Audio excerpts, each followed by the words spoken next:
4월 22일 목요일 매일 성경 아침 묵상입니다. 오늘의 본문은 출애굽기 10장 1절에서 20절 말씀입니다. 먼저 1절에서 6절 말씀을 보겠습니다.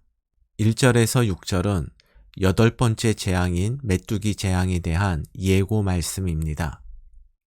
하나님께서 바로와 그의 신하들이 하나님의 명령 앞에 뜻을 굽히지 않는 것을 내버려 두신 이유는 그들에게 하나님의 표징을 보임으로써 하나님께서 어떤 분이신지를 알게 하기 위함이었습니다. 2절 말씀입니다. 내게 내가 애굽에서 행한 일들, 곧 내가 그들 가운데에서 행한 표징을 내 아들과 내 자손의 귀에 전하기 위함이라. 너희는 내가 여호와인 줄을 알리라. 또한 이를 통해 이스라엘 백성들과 그들의 자녀들에게도 하나님은 약속을 반드시 지키시는 신실한 여호와임을 알리기 위함입니다. 이처럼 하나님은 이스라엘뿐 아니라 애굽 백성들, 다시 말해서 신자뿐 아니라 불신자들도 하나님이 어떤 분인지를 알기 원하십니다. 그 이유를 3절에서 찾아볼 수 있습니다. 3절 말씀입니다. 모세와 아론이 바로에게 들어가서 그에게 이르되 히브리 사람의 하나님 여호와께서 말씀하시기를 내가 어느 때까지 내 앞에 겸비하지 아니하겠느냐. 내 백성을 보내라. 그들이 나를 섬길 것이라. 3절에 나오는 겸비하다는 거절하다란 뜻입니다. 따라서 3절 마지막 부분에 나오는 내가 어느 때까지 내 앞에 겸비하지 아니하겠느냐, 이것을 조금 쉽게 번역한다면 내가 언제쯤 내 앞에서 거절을 멈추겠느냐, 이렇게 말할 수 있습니다. 하나님께서 바로에게 원하시는 것은 이스라엘의 출애굽이라는 하나님의 계획과 명령을 바로가 거절하지 않고 따르는 것입니다. 하나님께서 이스라엘 백성들에게 원하시는 것도 하나님의 생각과 명령에 이스라엘 백성들이 거절하지 않고 순종하는 것입니다. 이를 위해서 하나님은 바로와 이스라엘 백성들이 하나님의 능력과 하나님이 얼마나 신실한 여호와이신지를 알도록 여러 가지 표징을 행하신 것입니다. 우리가 하루를 시작하면서 말씀을 묵상하는 목적도 하나님을 올바로 알기 위해서입니다. 그래서 어떤 상황에서도 하나님을 의심하지 않고 믿으며 우리가 이해되지 않는 것이라 할지라도 하나님의 말씀에 순종할 때 우리의 평범한 일상이 하나님이 기뻐하시는 특별한 날로 바뀔 것입니다. 두 번째 단락은 7절에서 11절입니다. 7절을 보겠습니다. 바로의 신하들이 그에게 말하되 어느 때까지 이 사람이 우리의 함정이 되리이까. 그 사람들을 보내어 그들의 하나님 여호와를 섬기게 하소서. 왕은 아직도 애굽이 망한 줄을 알지 못하시나이까. 메뚜기 재앙 예고 소식을 들은 바로의 신하들은 절대 권력자인 바로를 비난하기에 이르렀습니다. 이것은 애굽의 상황이 매우 심각함을 의미합니다. 그리고 이전 재앙과는 다르게 바로의 신하들은 재앙이 발생하기 전에 모세와 아론을 다시 부르고 바로는 이들과 협상을 시도합니다.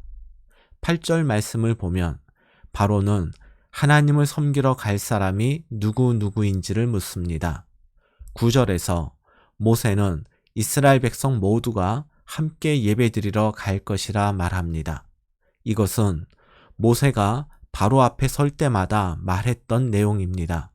바로도 알고 있었음에도 짐짓 모른 체 하며 질문했던 것입니다.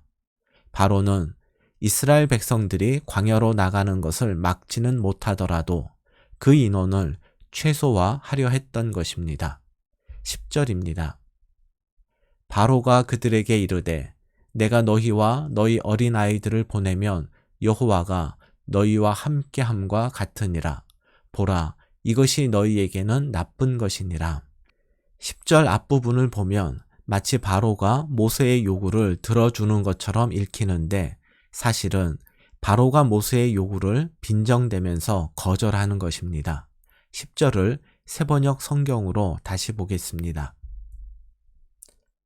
바로가 그들에게 호통쳤다. 그래, 어디다 데리고 가봐라. 너희와 함께 있는 너희의 주가 나를 감동시켜서 너희와 너희 아이들을 함께 보내게 할 것 같으냐? 어림도 없다. 너희가 지금 속으로 악한 음모를 꾸미고 있음이 분명하다. 바로는 10절 하반절에서 이런 말도 하였습니다. 그것은 너희에게 나쁜 것이다. 세번역 성경으로는 너희가 지금 속으로 악한 음모를 꾸미고 있다 이렇게 되어 있습니다. 바로는 왜 모세의 요구를 악하다고 말하는 것일까요? 바로는 11절에서 장정만 나가라 말합니다. 8절에서 11절 말씀을 보면 바로의 계획이 구체적으로 무엇인지를 발견합니다.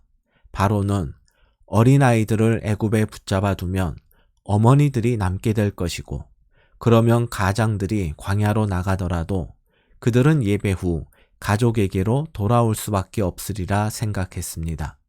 그런데 모세는 바로의 제안을 단호하게 거절합니다. 자기의 뜻대로 협상이 진행되지 않자 바로는 모세의 요구가 악하다고 말한 것입니다. 바로에게 있어서 선악의 기준은 자기 생각이었습니다. 자기가 원하는 대로 되는 것이 선이고 자기 뜻대로 되지 않으면 악이었습니다. 그래서 하나님께서 행하시는 이스라엘의 출애굽은 바로에게 악한 것이었습니다. 하나님의 생각과 계획, 하나님의 명령과 하나님이 하시는 일을 악하다고 말하는 것만큼 교만한 것도 없습니다. 사람마다 생각이 다르듯 내 생각과 하나님의 생각이 다를 수 있습니다. 성경도 우리의 생각과 하나님의 생각이 다르다고 말씀합니다. 그런데 내 생각과 하나님의 생각이 다를 때 왜 내 생각을 기준 삼으면 안 될까요? 왜 우리는 하나님의 말씀을 전적으로 따르고 순종해야 할까요? 이사야서 55장 9절입니다.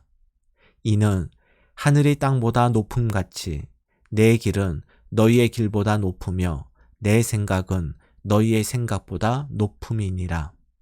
우리의 생각과 하나님의 생각이 다르다고 할 때 이것은 같은 수준에서 다른 것이 아닙니다. 생각의 수준과 질적 차이가 하늘과 땅의 차이보다 더 큽니다. 그래서 우리 수준에서 하나님의 생각이 이해되지 않을 때 하나님의 생각이 틀렸다고 말해서는 안 됩니다. 우리는 말씀 묵상을 통해서 하나님을 힘써 알아가야 합니다. 묵상 중 말씀이 이해되지 않고 하나님 말씀을 받아들이기 힘들 때 하나님 말씀을 옳다 그르다 평가하지 마십시오. 내 생각을 고집하지 말고 하나님의 말씀에 내 생각을 맞추어 가야 합니다. 그래서 말씀 묵상을 영적 튜닝 시간이라고 말하는 것입니다. 아무리 비싸고 좋은 악기라 하더라도 튜닝이 되지 않은 악기 소리는 소음에 불과합니다. 오늘도 하나님의 생각, 하나님의 말씀에 우리의 생각을 튜닝하여 우리의 언행이 소음이 아니라 아름다운 악기 소리가 되어 하나님께 기쁨이 되고 세상에는 위로와 소망을 줄 수 있기를 바랍니다. 마지막으로 12절부터 20절 말씀을 보겠습니다. 메뚜기 재앙이 임하자 바로는 급하게 모세와 아론을 부릅니다. 16절과 17절 말씀입니다. 바로가 모세와 아론을 급히 불러 이르되 내가 너희의 하나님 여호와와 너희에게 죄를 지었으니 바라건대 이번만 나의 죄를 용서하고 너희의 하나님 여호와께 구하여 이 죽음만은 내게서 떠나게 하라. 재앙의 결과가 얼마나 참혹했는지 바로는 재앙을 떠나게 해달라 부탁하지 않고 이 죽음만은 내게서 떠나게 하라고 말합니다. 그러자 모세는 즉시 하나님께 기도합니다.